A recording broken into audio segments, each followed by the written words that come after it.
નમસ્કાર. વાત પર સ્વાગત. તો આજે અમે આવ્યા છીએ સ્ટુડન્ટ માટે અલગ અલગ યુનિવર્સિટી છે યુનિવર્સિટી છે કે જે બધા પોતાનું સ્ટોલ લગાવે છે તે સ્ટુડન્ટને માર્ગદર્શન આપે છે. પછી કેવા ગ્રેજ્યુએશન પોસ્ટ ગ્રેજ્યુએશન કોર્સ થાય છે ગ્રેજ્યુએશન અત્યારે અલગ અલગ યુનિવર્સિટીના સ્ટોલ છે.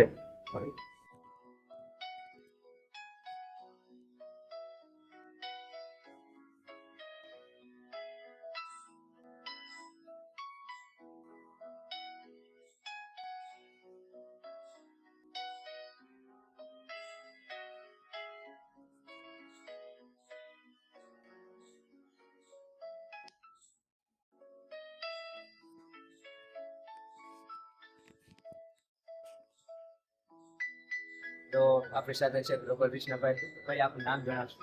વિજલ કુમાર પ્રજાપતિ નામ છે મારું. અહીંયા હું ગ્લોબલ બેચમાં જોવા જઈએ તો એઝ અ કન્સલ્ટન્ટ વર્ક કરું છું, જેમાં દરેક યુનિવર્સિટીઝને લેવાનું અને સ્ટુડન્ટને કનેક્ટ કરવાનું કામ હોય છે. બેસિકલી અમારું સ્ટુડન્ટ વિઝા રિલેટેડ ટોપિક અહીંયા ચાલે છે.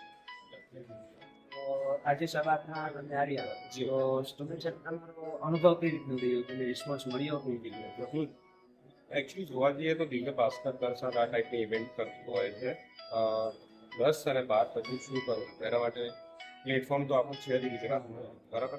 પણ ગુજરાતની બહારનું બી પ્લેટફોર્મ જેવી રીતે આઉટ ઓફ ઇન્ડિયા જેટલી જગ્યાએ જે કંઈ યુનિવર્સિટી છે એ જગ્યાએ જઈ શકાય છે એજ્યુકેશન માટે એક્સપ્લોર કરવું જરૂરી છે. અને એના માટે જે સ્ટુડન્ટ અહીંયા આપણે અમારા એક ગ્રાઉન્ડ બહુ સારું સોરી આપણે ત્યાં બી ઇન્ક્વાયરીઝ આવી છે, કરી શકાય આપણે કહી શકાય કે 100 માંથી 10 સ્ટુડન્ટ એવા છે કે જે ફોરેન એજ્યુકેશન રિલેટેડ વિચારે.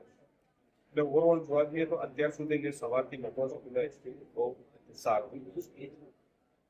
તે જે ગ્લોબલ વાત કરી તો કઈ કઈ કન્ટ્રીની અંદર તમારું જે એજ્યુકેશન લેવલ છે તે સારું વિઝિટ કહી શકો? જી આપણે શોર્ટમાં હું તમને કહું છું, ગ્લોબલ ગેટ છે ને ટોટલ 18 કન્ટ્રીમાં 550 યુનિવર્સિટી રિપ્રેઝેન્ટેડ છે. એમાં ઓસ્ટ્રેલિયા અને ન્યુઝીલેન્ડ અમારું મેઇન છે, જેમાં ઓસ્ટ્રેલિયા અને ન્યુઝીલેન્ડ દરેક યુનિવર્સિટી ગ્લોબલ ગેટ કરી કરે છે. આમાં ગ્લોબલ ગેટ સ્ટ્રીમિંગ વર્લ્ડની કન્સલ્ટન્સીનો કોઈ બી ચાન્સ નથી, ફ્રી ઓફ કોસ્ટ. તમે તો ઓલો તમારો અનુભવ આજે સારો રહ્યો? જી તો સારું છે. ધન્યવાદ ભાઈ. Thank you.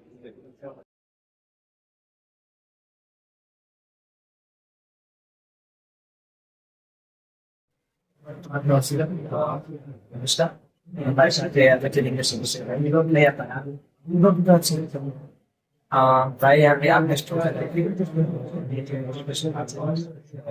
तो पिछले साल से जो स्टूडेंट आए उनका रिस्पॉन्स आपको कैसी?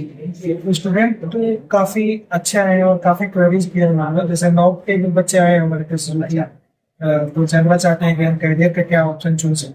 उसके बाद 11 के भी बच्चे आए जो कि डिटरमाइंड थे कौन सा बीटेक करना है तो कौन सा ब्रांच लेना है। तो कैरियर गाइडेंस के लिए काउंसलिंग के लिए भी काफी बच्चे यहाँ से आए स्टूडेंट आपके आपके यूनिवर्सिटी में है वैसे कौन कौन से कोर्सेस अवेलेबल है? हमारे यहाँ 56 कोर्सेज है, जैसे कि बीबीए का कोर्स है, बीटेक का कोर्स है, बायोटेक्नोलॉजी के कोर्सेज है। बीटेक के तो सारे ब्रांचेस हैं, एमबीए है, बीबीए है, उसके बाद फॉरेंसिक साइंस है, साइबर सिक्योरिटी है। इस तरह के नियर अबाउट 56 कोर्सेज हैं, बहुत बड़ा है। जो स्टूडेंट के साथ जो पेरेंट्स भी आए उसमें वैसा कुछ लगा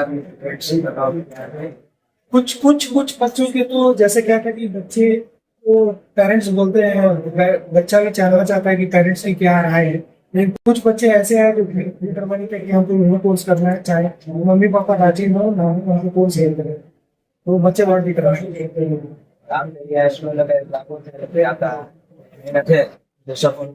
हाँ ये तो हम लोग आशा करते हैं कि काफी सफलता हम लोग को मिलेगी। काफी बच्चे हैं क्योंकि कुछ स्पेशलाइज कोर्सेज हैं जो कि हमारे यहाँ यूनिवर्सिटी में ही अवेलेबल है। अच्छा, तो बच्चे जरूर रहेंगे।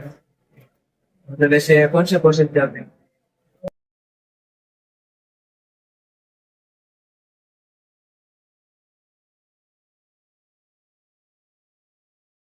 તો હવે આપણી સાથે છે આલોકભાઈ સુતારિયા કે જેમને અમારા ગુજરાત યુનિવર્સિટી તરફથી જે સ્ટોલ લાગેલો છે તેની અંદર તે સવારના કામ કરે છે.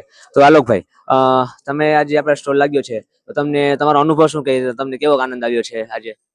આજના દિવસમાં ઘણા બધા લોકો અહીં રાજપથ ક્લબમાં જે એજ્યુકેશન ફેર થયો છે એમાં ઘણા જ બહુ ઝાઝી પબ્લિક અહીંયા આવી છે અને મને એવું લાગે છે કે આજે તો શનિવાર હતો, કાલે રવિવાર હશે તો આનાથી પણ વધારે પબ્લિક આવશે. ગુજરાત યુનિવર્સિટીના સ્ટોલ ઉપર અમે સવારથી છીએ, તો લોકો માહિતી લેવા માટે આવે છે અને ખાસ કરીને અમે તો વેદાંતિક science and life management course માટેથી કરીને અમે આવ્યા છીએ, તો લોકોને એની સવારથી માહિતી આપીએ છીએ અને સારો એવો અનુભવ રહે છે. બાકી તમે જે તમારો શું આમ કેવું કે વિદ્યાર્થીઓ આપણે જેવી અસમંજસતામાં હતા 12th બાદ તે અસમંજસતામાં હજી પણ છે કે તેમાં સુધાર કંઈ આવ્યો છે કે વિદ્યાર્થીઓને રિઝલ્ટનું કોઈ ટેન્શન હોય એવું કશું? આમ તો કહું ને કે જેન ઝી અને જેન આલ્ફા જેમ જેમ આગળ વધતી જાય છે ને એમ કદાચ રિઝલ્ટનું ટેન્શન નાબૂદ થતું જાય છે એવું મને દેખાતું થોડું દેખાય છે ત્યારે, અને એવું થતું હોય છે. અત્યારે રિઝલ્ટનું ટેન્શન તો ઠીક છે, પણ કયા કોર્સમાં જવું એની વધારે અસમંજસતા લોકોને જોવા મળે છે અત્યારે. બાકી તો સરસ અહીંયા અનુભવ રહે છે. તો આપનો ખૂબ ખૂબ આભાર આલોકભાઈ.